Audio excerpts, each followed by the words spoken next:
Hello everyone, and let's as always start with the losses that the Russian army suffered over the past day. Russia lost 490 liquidated personnel, 7 tanks, 10 armored personnel vehicle, 5 artillery system, 3 UAV and 7 vehicles and full tanks. Very good result for Ukrainian army.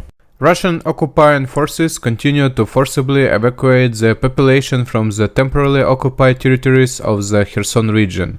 The population of the right bank of the Dnipro River, as well as the 15-kilometer zone of the left bank, is subject to the usual evacuation. According to available information, local residents are being taken from the settlement of Zavodivka here to the temporarily occupied territory of the Republic of Crimea, with further resettlement to the territory of the Russian Federation. On November 5 of this year, the occupiers sent messages to subscribers of Russian mobile operators in Kherson with a warning about the alleged preparation of a massive shelling by the armed forces of Ukraine, and with an appeal to leave the right bank part of the city as soon as possible. At the same time, in some settlements, the occupiers destroy the towers of Ukrainian mobile operators. According to the updated information, the defeat of the enemy in the previous days in the temporarily occupied territories of Kherson and Zaporizhzhia region was confirmed. Thus, in the settlement of Chulanivka, here Kherson region, an attack was made on the area where the occupiers' unit was concentrated. The headquarters of one of the units of the armed forces of the Russian Federation was hit in the settlement of Basan, here Zaporizhzhia region, and up to 10 units of military equipment and about 50 servicemen were destroyed. In the area of Pologi settlement, 20 units of military equipment were destroyed, and up to 80 servicemen of the Russian occupation forces were wounded. During the past day, the aviation of the defense forces of Ukraine struck the enemy 7 times, 6 areas of concentration of personnel, weapons and military equipment, as well as the position of the enemy's anti-aircraft defenses were affected. Ukrainian air defense units shot down 4 UAVs. Soldiers of our missile troops and artillery struck in a day the enemy's command post, 7 areas of concentration of manpower, weapons and military equipment, an ammunition depot and 3 other important military objects of the occupiers. On the night of November 6, the Russian army of occupation launched a rocket attack on Zaporizhzhia. Previously it is known about 1 dead person. The result of the enemy night rocket attack was the destruction of a 2-story building of a commercial enterprise. The Iranian authorities have actually confirmed the supply of the attack drones to Russia. At the same time, Tehran uses the dependence of Putin's exhausted army on its weapons. In particular, the Iranian government intends to ask the Russian Federation for help in its nuclear program. This is stated in the analysis of the Institute for the Study of War. Confirmation by the Minister of Foreign Affairs of Iran, Hossein Emir Abdulkhan, of the transfer of drones to the Russian Federation indicates the exhaustion of the Russian army. With the help of Iranian-made weapon system, the Kremlin is trying to solve the problem of the shortage of high-precision weapons. Iran, in turn, received not only a financial benefit from the sale of kamikaze attack drones to Russia. First of all, it is about helping Tehran in its nuclear program. It will be recalled that the Minister of Foreign Affairs of Iran confirmed the transfer of unmanned aerial vehicles to the terrorist country Russia. However, the Iranian politician revealed that the supply was allegedly made a few months before the war with Ukraine.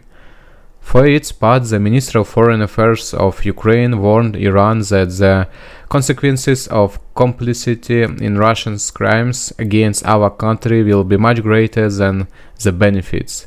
It should be noted that the Russians will continue to receive weapons from Iran, including kamikaze attack drones. The weapons that Putin's army uses to bombard peaceful cities and civilian infrastructure are supplied by Iran by sea and air. In early October, the official representative of the Ministry of Foreign Affairs of Iran, Nassar Kanani, said that his country allegedly did not supply Russia with unmanned aerial vehicles. At the same time, Kanani called the obvious and confirmed attack of the Russian Federation by Iranian drones on the territory of Ukraine unfounded.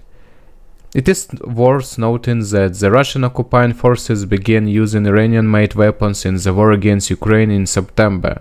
The presence of Shahed 136 drone is most often recorded. Russian war criminals repainted the drones and renamed them Garand 2. After that, the President of Ukraine, Volodymyr Zelensky, instructed the Ministry of Foreign Affairs to respond to the facts of Russian use of Iranian weapons. The President's office emphasized that such actions of Iran can be considered as steps against the sovereignty of our state. It was previously reported that the European Union is looking for evidence of any Iranian involvement of Russia's war against Ukraine. According to the UA High Representative for Foreign Affairs and Security Policy, Joseph Borrell, the European Union is considering the possibility of introducing sanctions against Iran. The armed forces of the Russian Federation create 3 lines of defense near Kherson. According to analyst Benjamin Pitted, the occupiers plan to leave the only captured regional center. Borders are being created on the other side of the Dnieper, even on the Sihor. The Russian army is preparing to leave Kherson. New defense lines are being prepared on the left bank of the Dnieper River. This was reported by analysts. The occupiers set up 3 lines of defense on the left bank of Kherson. The analysts published settlement images of where the Russian armed forces are setting up new defense lines and where they are now. Scholz demands from the Russian Federation promises not to use nuclear weapons. Russia must promise that it will not use nuclear weapons in the war against Ukraine. The use of nuclear weapons in this conflict cannot be allowed and justified. We demand from Russia that it declares that it will not do this. This would be a line that cannot be crossed, said German Chancellor Olaf Scholz. The Chancellor emphasized that a significant success of his trip to the People's Republic of China was the development of a joint position with the Chinese leadership regarding Russia's threats to use nuclear weapons. Only for this reason was it worth making this visit, the Chancellor noted. Next week, Ukrainian will start fundraising for a fleet of naval drones. President Volodymyr Zelensky said this in a traditional evening video address reports to Ukrainian news agency.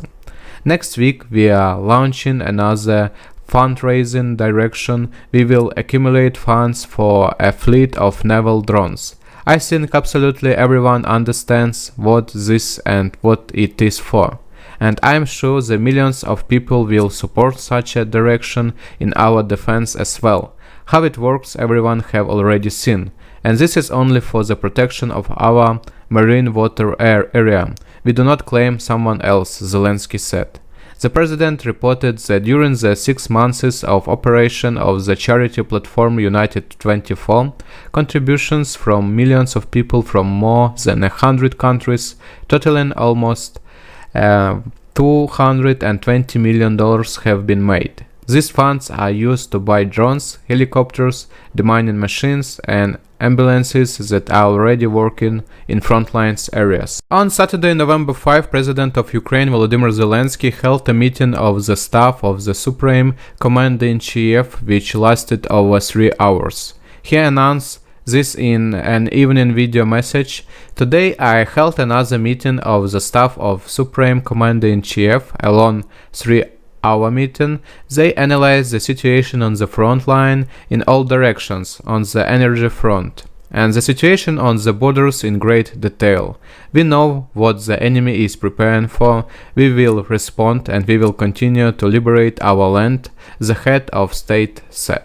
Also, he noted everything related to the supply of the defense forces was analyzed in great detail. It is equipment, ammunition, communication, winter items.